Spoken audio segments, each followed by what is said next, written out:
자, 반갑습니다. 자동차 공학이죠. 지난 시간 자동차 공학 이어서 이번 시간 자동차 정비라는 과목의 내나 1회 정리 문제 한번 풀어보면서 요약을 한번 해보도록 하겠습니다. 자, 지금 일단 뭐 마찬가지 자동차 정비 문제도 25문제 준비를 했습니다. 25문제를 준비를 했는데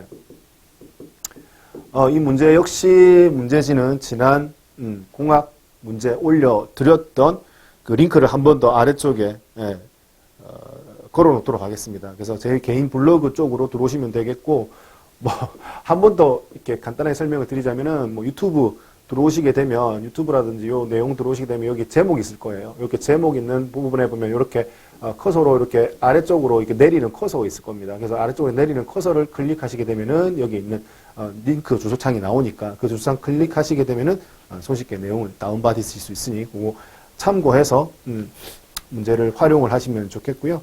일단 먼저 한번 풀어보셔요. 이게 풀이 과정 듣기 전에 모의고사를 한번 진행을 보시고 나서 점수가 얼마만큼 나오는지 그 가늠할 수 있는 기준이 될 수 있으니까 그렇게 먼저 한번 해보시고 풀이 따라오시면 좋을 것 같습니다.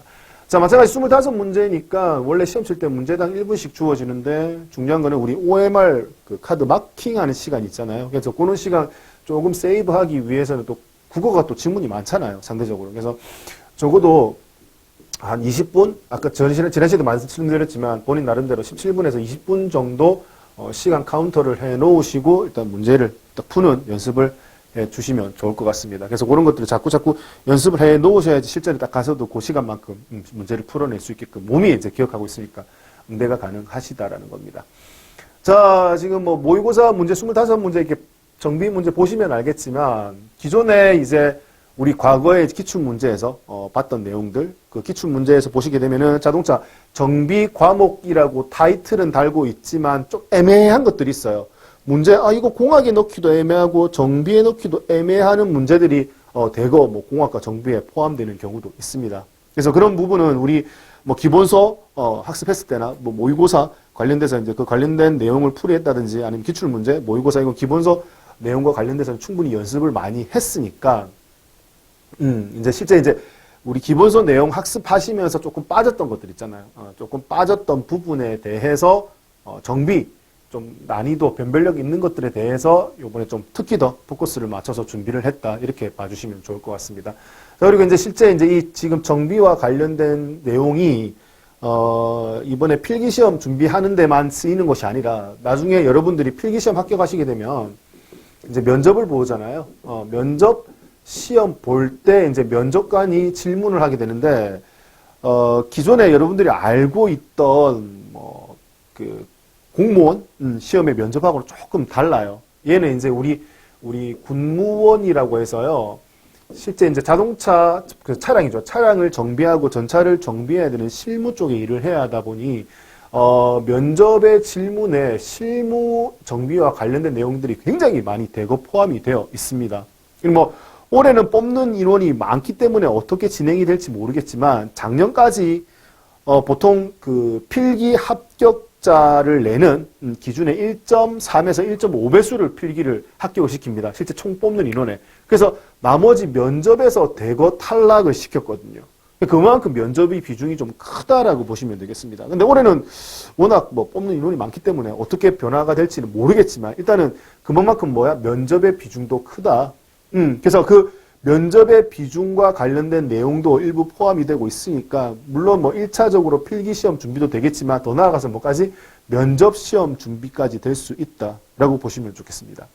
거기에다가 플러스 하나 더 있습니다. 뭔데 우리 가산점을 받을 수 있는 부분 있잖아요. 뭐 자동차, 정비, 뭐 기능사 혹은 뭐 산업기사 요 두 녀석의 필기시험 합격하고 나서 실기시험 치실 때 실기시험 응시할 때의 내용이 대거 포함되어 있습니다. 그래서 요 기본적인 내용만 잘 알아두시게 되면 나중에 뭐 자격증 있으신 분은 상관없겠지만 없으신 분은 자격증 취득하시는 데도 도움이 많이 되실 것이고요. 그리고 뭐 면접에도 도움이 되니까 이래저래 도움되는 내용들로 많이 구성을 했으니까 잘 따라오시면 좋을 것 같습니다.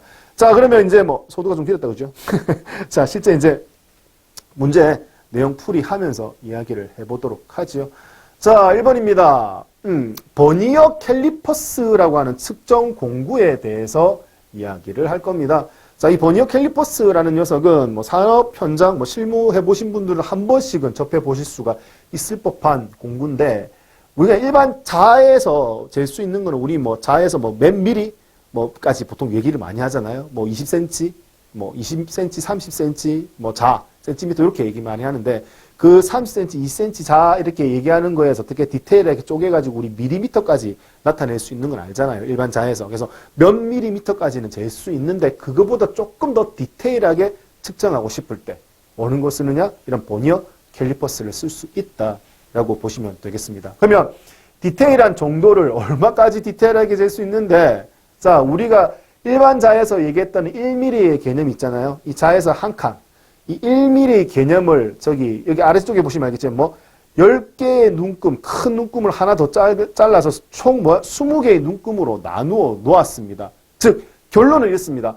1mm를 어떻게 20개의 눈금으로 나누어서 디테일하게 측정을 하겠다는 개념이에요. 그래서 1mm에다가 20을 나누면 얼마가 되는데 0.05mm가 되는 겁니다. 그래서 이 버니어 캘리퍼스라는 공구로 얼마까지? 0.05mm까지 어떻게 된다? 정밀하게 측정할 수 있다라고 보시면 되겠습니다. 그리고 얘가 이제 좋은 점이 뭐냐면, 지금 이제 실제 실물을 보여드릴 텐데, 이렇게 생긴 녀석이에요. 이렇게 생긴 녀석인데, 얘 가지고 잴 수 있는 용도가 굉장히 많다라는 거예요. 대표적으로 말씀드리면은, 뭐 이렇게, 지금 전자펜 있는데, 전자펜이 외경 두께 있죠, 이렇게. 외경 두께. 두께가 얼마만큼 되는지 이 두께를 측정할 수도 있고요. 이게 가장 기본이겠죠. 측정하는 공구의 기본이고. 자, 그 다음에 이제 여기 이런 구멍이 있습니다. 구멍을 가진 테이프가 있는데 이 구멍을 가진 테이프에 여기 안쪽 윗부분을 넣어가지고 요렇게 넣어가지고 당겨가지고 이렇게 당겨서 뭐까지 이렇게 내경이죠. 안쪽 이렇게 내경까지 측정할 수 있다는 얘기입니다.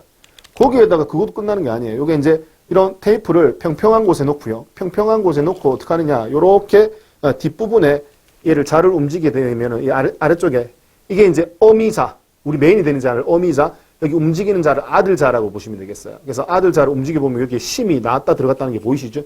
이 심으로 뭐까지 평평한 곳에 나와가지고 이렇게 수직으로 이렇게 딱 맞닥뜨리면은 뭐까지 될 수 있다. 이렇게 해서 자, 이렇게 해서 뭐까지 이렇게 높이까지 측정할 수 있습니다. 깊이가 얼마만큼 빠졌는지 수직에 대해서. 그래서 이 버니어 캘리퍼스로 측정할 수 있는 범위가 굉장히 많아요. 외경, 내경, 구멍의 깊이까지. 그래서 요거 하나로 현장에서 엄청나게 많이 사용이 되기 때문에 이거는 뭐 주로 우리 자동차에서도 많이 사용을 한다라는 개념인 겁니다. 실제 정비할 때도 많이 쓰게 되고요. 그래서 우리 뭐 배웠던 거 대표적으로 하나 예를 들자면은 우리 크랭크 축 있잖아요. 크랭크 축의 메인 전월 축이잖아요. 축의 두께 잴 때 쓸 수 있고요. 그 다음에 이제 뭐 우리 캠 축의 두께, 그 다음에 우리 그 디스크 있잖아요. 디스크, 디스크 브레이크, 디스크에 마모되는 정도도 어떻게 된다. 얘로 측정할 수 있다라는 겁니다. 그 외에 이제 뭐 내경 깊이 측정한 용도로도 충분히 사용이 될 수 있는 녀석이 이제 버니어 캘리퍼스인데, 자, 이 버니어 캘리퍼스로 지금 뭘 측정하느냐. 자, 여기 뭐 외경이라고 얘기를 할까요? 가정할까? 이 외경을 측정하려고 이렇게 동그란 걸 넣고, 자를 딱 좁혔는데, 아들자를 이렇게 잡고, 아들자의 눈금 있는 부분을 이렇게 잡고 이렇게 움직여가지고 좁혀서 눈금이 이렇게 맞아 떨어졌는 거를 이제 어떻게 읽느냐는 거예요. 그래서 여기 아들자의 0의 눈금이 항상 기준이 된다. 이렇게 기억하시면 되겠습니다. 저기 아들자의 0에 있는 눈금이 있는 사이즈, 그 어미자의, 그러니까 아들자의 0의 눈금이 가르치는 어미자의 눈금을 읽으시면 된다는 개념이에요. 그래서 여기 보시면 조금 확대돼서 그림이 있죠. 자, 이 0이 가르치는 눈금이 어디 있느냐. 자, 10mm, 20mm는 보실 겁니다. 어미자의 10mm와 20mm 사이에 16mm보다는 크고 17mm보다는 작아요. 그래서 얘의 정확한 치수는 어떻게 되느냐. 16. 얼마가 되겠죠. 17보다는 작으니까. 그래서 16. 몇 밀리미터가 된다. 이렇게 기억을 해두시면 되겠습니다. 자, 그 다음에 이제 0의 눈금이 아들자라는 0의 눈금이 어떻게 된다. 해당되는 어미자의 눈금과 0과 딱딱 맞아 떨어지면 뭐 더할 나위 없이 좋겠죠. 즉, 이 아들자의 0이 만약에 16mm와 딱 일치돼버리면 그걸로 끝인 거예요. 좀 뭐 없다라는 개념이에요. 근데 그런 사이즈가 많지 않다라는 거예요. 그래서 뒤에 조금 지저분하게 이렇게 사이에 끼었을 때 이 낀 정도가 몇 밀인지 좀 디테일하게 재기 위해서 어떻게 아들자의 눈금 20개 나누어져 있는 걸 이렇게 좀 활용을 하시면 된다라는 거죠. 그래서 이제 여기 아들자의 영의 눈금이 안 맞으면 이 뒤쪽에서 어떻게 된다? 쭉 가다 보면 어떻게 된다? 맞아 떨어지는, 즉 어미자의 눈금과 아들자의 눈금이 딱 일치하는 포인트가 딱 하나 존재하거든요. 근데 지금 이 상황에 보니까 0은 비켜나갔는데 어디서 일치하느냐? 1하고 2 사이에, 요 사이에서 어떻게 된다? 어미자와 아들자의 눈금이 이렇게 일치한다라고 보시면 되겠습니다. 그러면은 아까 말씀드린 것처럼 16점 몇 밀인데 어떻게 되느냐? 1하고 2 사이니까 0.1과 0.2의 사이, 정 가운데인 얼마? 0.15 밀리미터가 되겠구나. 이렇게 측정을 하시면 되겠다라는 거예요. 그럼 요 총 값을 읽으면 어떻게 되는데 다 더하시면 되겠죠. 16.15 밀리미터가 된다. 이렇게 정의를 내리시면 되겠어요. 그래서 답은 3번으로 체크를 하실 수가 있고요. 여기서 주의하실 거 여기 아들자에 있는 이 눈금 모서리 있잖아요. 요거 읽는 게 아니라고요. 요거 실수 유도하려고 제가 12점 얼마라고 숫자를 만들어 넣은 겁니다. 그래서 요건 주의해서 요거 몇 번만 어떻게 된다 연습하면은 충분히 읽을 수 있게끔 되어 있으니까 어려운 내용 아니니까 이렇게 확인을 하시면 되겠고요. 자, 그 다음번에 이제 우리 자동차에서는 얘보다 더 정밀도를 요하는 구간에 측정을 해야 되는 구간이 있습니다. 그래서 요거보다 좀 더 정밀하게 측정을 하고 싶어. 그래서 나온 것이 뭐다? 여기에 있는 마이크로미터라는 것이 나옵니다. 그래서 이 마이크로미터는 버니어 캘리퍼스하고 조금 생긴 게 달라요. 여기 보면 딤볼이라고 하는 일자 축이 있고 이 슬리브가 너트처럼 이렇게 회전이 된다는 개념이에요. 여기 안쪽에 나사산이 파져 있다고 보시면 되겠어요. 그래서 이 나사산을 통해 가지고 슬리브를 한 바퀴 돌리고 두 바퀴 돌리고 한 바퀴 돌릴 때마다 얼마씩 회전을 하느냐? 한 칸 돌릴 때마다 0.5mm씩 움직인다. 이렇게 보시면 되겠어요. 그래서 여기 지금 딤볼에 이렇게 눈금이 나와 있겠죠. 이거 버니어 캘리퍼스의 어미자의 눈금 개념으로 이해하시면 되겠어요. 얘는 슬리브의 눈금은 아들자의 눈금으로 이해하시면 될 것이고요. 자, 얘가 한 바퀴 돌 때마다 0.5mm라고 했으니까 여기 지금 위쪽에 보면은 딤볼의 눈금이 1, 2, 3, 4, 5mm까지 나와 있고 그 사이에 어떻게 된다? 0하고 1 사이에 또 가운데 하나 질려져 있고 1하고 2 사이에 하나씩 가로 질려 있다고요. 그 즉 뭔데? 요거하고 요거 사이에 정중앙이 갈라져 있으니까 요 위하고 아래 요 사이가 몇 mm다? 0.5mm다. 이렇게 보시면 되겠습니다. 그럼 눈치 빠른 분들은 대충 감을 잡으셨을 거예요. 어떻게 하느냐? 자, 얘를 여기 슬리브의 눈금을 총 몇 칸으로 만들어내냐? 50칸을 만들어내는 겁니다. 50칸. 그래서 이 50칸짜리를 0에서부터 한 바퀴 딱 돌려버리면 된다? 여기 아래쪽에 0.5mm씩 한 칸, 두 칸, 세 칸, 네 칸 이렇게 움직인다는 개념이에요. 그래서 얘가 측정할 수 있는 범위는 얼마까지? 1mm를 50, 2개 나눠서 두 바퀴 돌릴 때까지 나누어서 측정할 수 있으니까 100개로 나누어서 측정할 수 있다. 즉 얼마인데? 0.01mm까지 디테일하게 측정할 수 있다. 그래서 그렇게 디테일하게 측정할 수 있는 공구를 뭐라고 한다? 마이크로미터라고 이야기를 하는 겁니다. 마이크로미터. 그래서 이 마이크로미터는 버니어 캘리퍼스처럼 여러 가지 기능을 한꺼번에 조합해가지고 가지고 있는 게 없어요. 디테일하게 측정하다 보니까 얘 맞아 생긴 모양을 그리면 이렇게 후크 모양으로 생겼어요. 이런 식으로. 후크 모양으로 생겨서 얘의 쓰는 용도는 뭐다? 요게 두께를 잴 수 있겠죠. 외측 마이크로미터라고 이야기를 합니다. 그리고 여기에 이제 똑같이 생겨가지고 여기 갈고리가 나와 있고 이쪽에도 이렇게 갈고리가 나와 있어서 어떻게 한다? 여기 안쪽에 내경을 측정할 수 있는 내측 마이크로미터도 있고요. 그리고 높이를 측정할 수 있는 마이크로미터도 있다라는 겁니다. 읽는 방식은 내나 뭐다? 똑같습니다. 얘하고요. 그래서 자동차에서는 뭐다? 그 실기할 때 실제 이런 마이크로미터도 많이 사용하기 때문에 이 녀석도 읽을 수는 있어야 된다. 이런 개념인 거죠. 그래서 이제 여기 보시면 여기 있는 지금 샘플로 나와 있는 녀석 한번 읽어보도록 하겠습니다. 자, 0에서 5. 그러니까 5mm보단 크죠? 5mm보단 큰데 6mm보단 작아요. 왜? 6mm가 안 보이니까. 그래서 얘는 5몇 밀리미터다. 이 뒤에 거를 판단하기 위해서 어떻게 하느냐. 여기 아래쪽에 눈금이 보이는지 안 보이는지 확인하셔야 돼요. 자, 여기 아래쪽에 눈금 절반만큼 보이니까 뭐야? 0.5mm만큼은 지난 거죠. 그래서 여기 더하기 뭐야? 0.5mm만큼은 해주는 겁니다.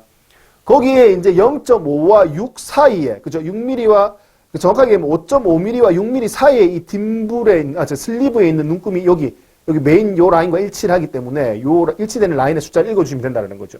20, 25, 30이니까 25, 26, 27, 28.